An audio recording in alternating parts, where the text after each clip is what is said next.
La prisión preventiva de Santos Cerdán no solo es una medida judicial para preservar pruebas, sino también una maniobra estratégica para que ciertas piezas clave del poder económico eviten un escrutinio profundo. Según Ekaizer, el juez Leopoldo Puente ha decidido encarcelar a Cerdán ante el presunto riesgo de destrucción de pruebas, lo que por sí solo ya sería una razón suficiente si la acusación se sostuviera con indicios sólidos, pero hay algo aún más preocupante.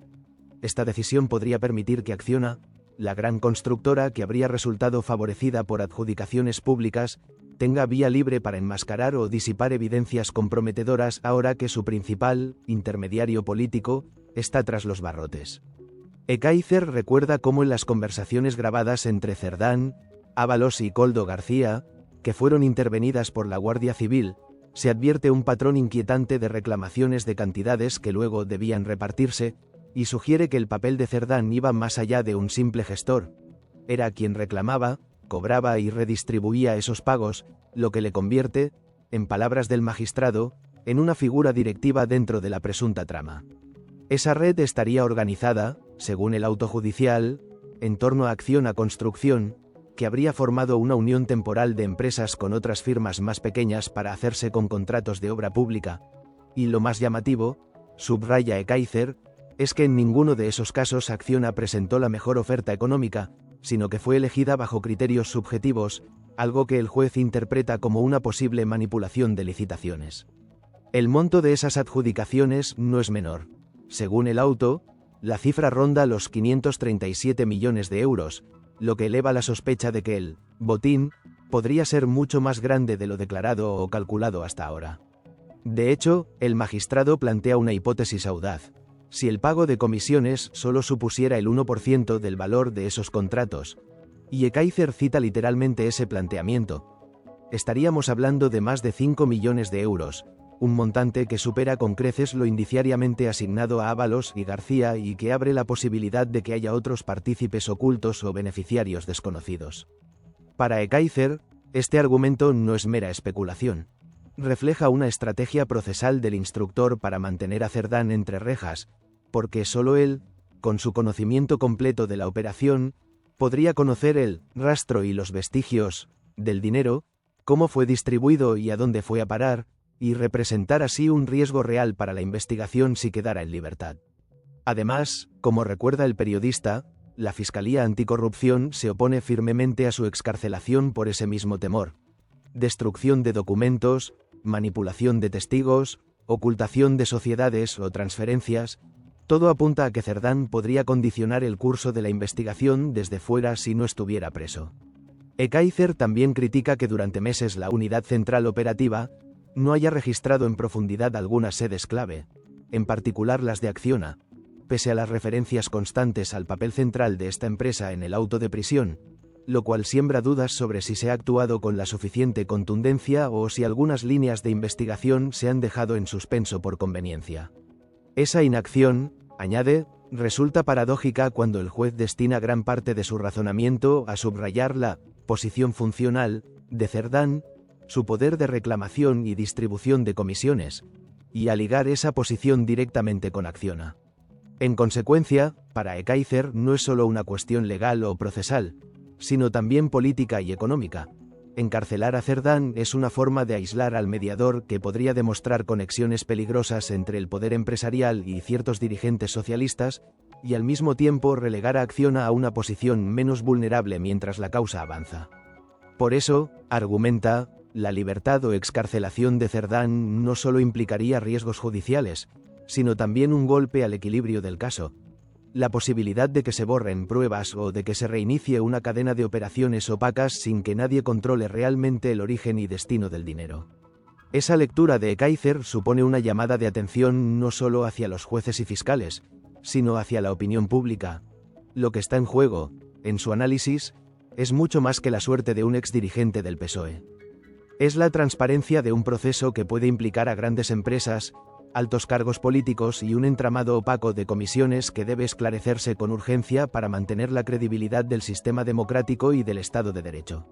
Ekaizer profundiza aún más en la idea de que la prisión preventiva de Santos Cerdán se ha convertido en el epicentro de una tensión institucional que no solo afecta al ámbito judicial, sino que se extiende también al gobierno, a los partidos y al gran empresariado español. Según su análisis, la presión mediática y política para dar explicaciones claras ha crecido, pero los actores implicados parecen optar por la opacidad en lugar de la transparencia. De hecho, uno de los aspectos más llamativos que plantea es que mientras Cerdán permanece incomunicado y sin posibilidad de influir en el exterior, las grandes empresas mencionadas en el auto parecen estar actuando con la tranquilidad de quien sabe que el foco no está puesto sobre ellas con la misma intensidad. Ekaizer subraya que la figura de Cerdán se ha convertido en una especie de cortafuegos. Su encarcelamiento permite a algunos actores desviar la atención de la estructura profunda del caso y concentrarla en él, como si fuera el único responsable de una trama que en realidad, según todos los indicios, tiene múltiples niveles, beneficiarios y ramificaciones. El periodista insiste en que el juez Puente está construyendo un relato jurídico que coloca a Cerdán como la pieza indispensable para desentrañar el funcionamiento completo de la supuesta red, reforzando así la necesidad de su permanencia en prisión, pero al mismo tiempo se genera una paradoja reveladora. Si él es la llave, mantenerlo aislado también impide que la opinión pública conozca la versión completa de lo sucedido y, en particular, dificulta comprender el papel de las empresas adjudicatarias y sus responsables ejecutivos. Además, Ekaizer observa un elemento estratégico en el propio comportamiento del magistrado. Al argumentar que Cerdán podría destruir pruebas relacionadas con Acciona, el juez está enviando un mensaje implícito sobre la existencia de una dimensión del caso que aún no se ha investigado a fondo, un terreno donde pueden existir documentos, comunicaciones internas, correos corporativos, estados contables o informes de auditoría que podrían resultar extremadamente comprometedores si salieran a la luz. Este punto lleva a Ekaizer a hacer una crítica profunda sobre la cultura de las grandes contratistas en España, la manera en que algunas de ellas han construido redes de influencia política capaces de garantizar adjudicaciones multimillonarias sin presentar las mejores ofertas económicas, un patrón que aparece una y otra vez en concursos públicos de obras estratégicas. Esta lógica, según expone, se sostiene sobre una estructura que combina relaciones con altos cargos, mecanismos administrativos flexibles y criterios técnicos que permiten justificar decisiones difíciles de defender objetivamente. Y aquí es donde surge la pregunta clave: ¿hasta qué punto Cerdán era un intermediario operativo dentro de esa estructura y hasta qué punto era simplemente un ejecutor más de un sistema mucho más amplio y más antiguo que trasciende su figura? Ekaizer desliza la idea de que el propio auto judicial, con su insistencia en la necesidad de preservar pruebas frente a Acciona, sugiere que hay una parte del iceberg que aún no se ha tocado y que podría implicar a ejecutivos, directores de área, responsables de proyectos y consultoras externas que actuaron como engranajes del mecanismo de adjudicación.